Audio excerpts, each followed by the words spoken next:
Hi everyone! Welcome to part 2 of how to become a Seattle Promise Scholar. In this video, I'm going to show you how to complete your financial aid application. If you missed part 1 of how to apply for a Seattle Promise program, you can check that out first. There's a link in the description below. To participate in the Seattle Promise program, you need to fill out the financial aid application first. That means you need to fill out the FAFSA, which is a free application for federal students aid, or FASFA. But to be sure about which one is just right for you, you can click on the link right here, or there's a link in the description below. So go ahead and pause the video and complete the questionnaire, and I'll just be waiting for you.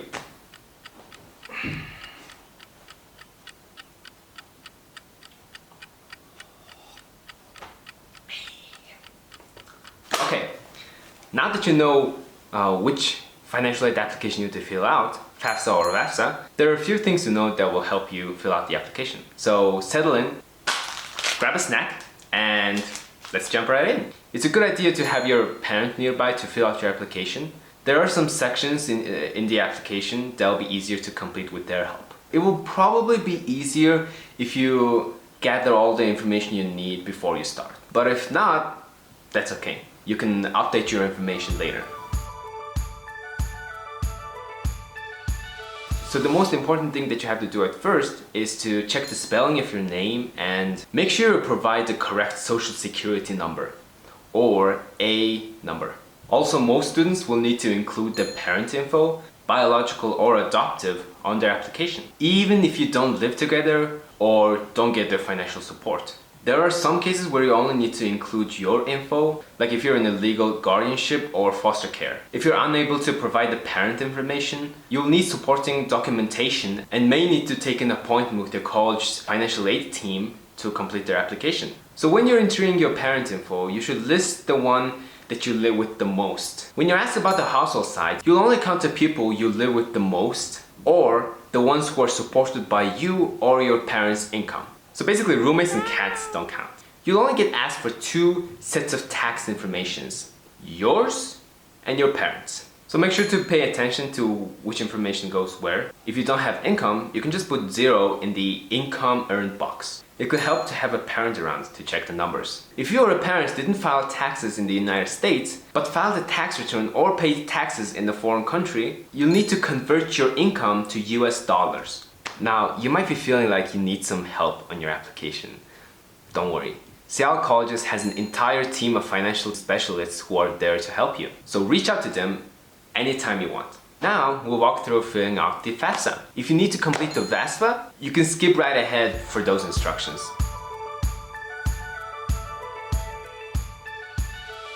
The first thing you'll need to do is set up your Federal Students Aid ID or FSA ID by visiting this site. Both you and your parent will need an FSA ID. Now, if your parents have applied for this before, or they help one of your siblings apply, then they have to use the same FSA ID as they used before. Make sure that the name you put on your FAFSA and FSA ID match your legal name on your social security card or green card. If you need help with this step, there's a link in the description below that can help you walk through the setting up part of the FSA ID. So, once you have your FSA ID, write down your username and password and keep them in a safe place. Now, you want to go to FAFSA.gov and fill out your application. You want to fill out the FAFSA that has the same years as your first academic year in college. So if your first year as a Seattle College student spans from 2021 to 2022, you'll need to fill out the 2021 to 2022 FAFSA. Oh, also when asked, always say yes if you're interested in work-study. Work-study jobs are typically provided through the school, are paid, and work around your class schedule.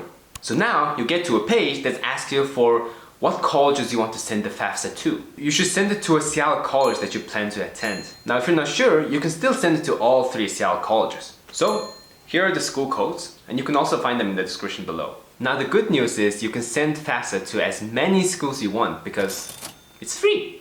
About halfway through the FAFSA application, you'll get to the dependency section. If you're unable to provide parent information, complete as much as you can and contact the Seattle College's financial aid team to get help. It's really important to get this section exactly right, and we're here to help. If your parent doesn't have a social security number, they should enter all zeros in the social security number section.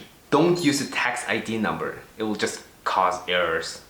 After you enter your parent's information, the application will ask you if you want to use an IRS data retrieval tool. Now, using this tool is very useful because it will automatically import your parent's financial info and help you avoid mistakes. Just make sure that you enter your information as exactly as it appears on your tax return, including abbreviations. Now, if you're unable to use this tool, it's completely fine. You can just manually enter your information. Just be extra careful when you enter it.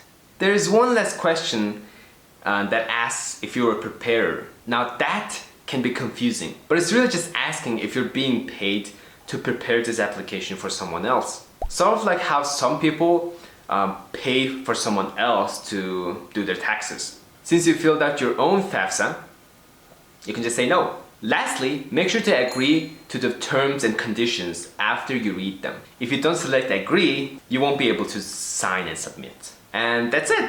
Congratulations on submitting your FAFSA!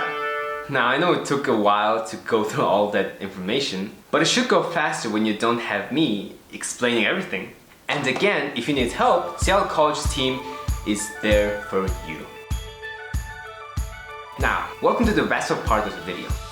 Now, the first step is to go to readysetgrad.wa.gov/WASFA to register for a FASFA account. To keep it simple, make sure to use the same username for the Seattle Colleges or the Seattle Promise account that you set up, because it will just keep things very simple, because you won't forget it. So when you create your account, you'll be asked for your social security, DACA, or IT number. Now, if you don't have any of these, just leave this section blank. You can totally complete the FAFSA application without it, but including it will help you link with your information and make the process go way faster and easier.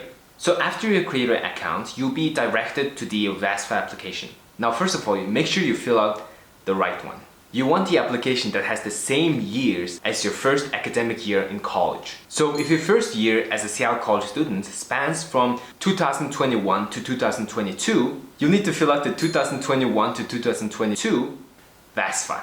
Now, as you go through the application, you'll see a green menu on the left section, and the numbers in the top green bar will tell you how many parts are in each section, basically showing your progress. Remember, as you go through the form, you'll need to click on Save and Continue at the end of every page. Now, if you have a DACA or work authorization, be sure to say yes that you're interested in work-study program.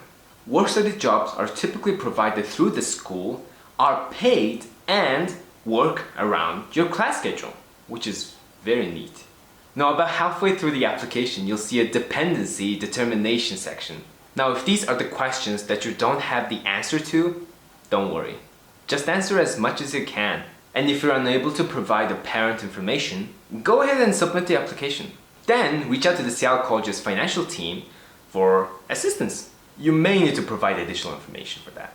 Now, this part can be tricky. This is the student and the tax data part. Now, if you didn't work during the tax year, just enter 0 in the income earned box. Now, if your parent doesn't have a social security number, just enter 00000 in that box. At the end of the FAFSA application, it is very important for you to sign it electronically. Then, you need to invite your parent to sign it via email. And your parent's email must be different than yours, obviously. Be sure to enter their email address very carefully. This is basically how they will be contacted to sign your FAFSA. After you submit your application, your parents will receive an email within 3 days to sign it as well. Then they can sign and submit your application. Now, just a heads up, you won't get an email confirmation when this happens, but you can still log back into your FAFSA portal to confirm that it's been submitted. Now, once your parents sign the FAFSA, it will be sent to the colleges that you selected. And you're done! Congratulations! And again, if you need help, Seattle College's team is there to provide any support. Now, I just want to say thank you so much for following along on how to complete the FAFSA and WAFSA applications. I really hope that was helpful, and bye everyone.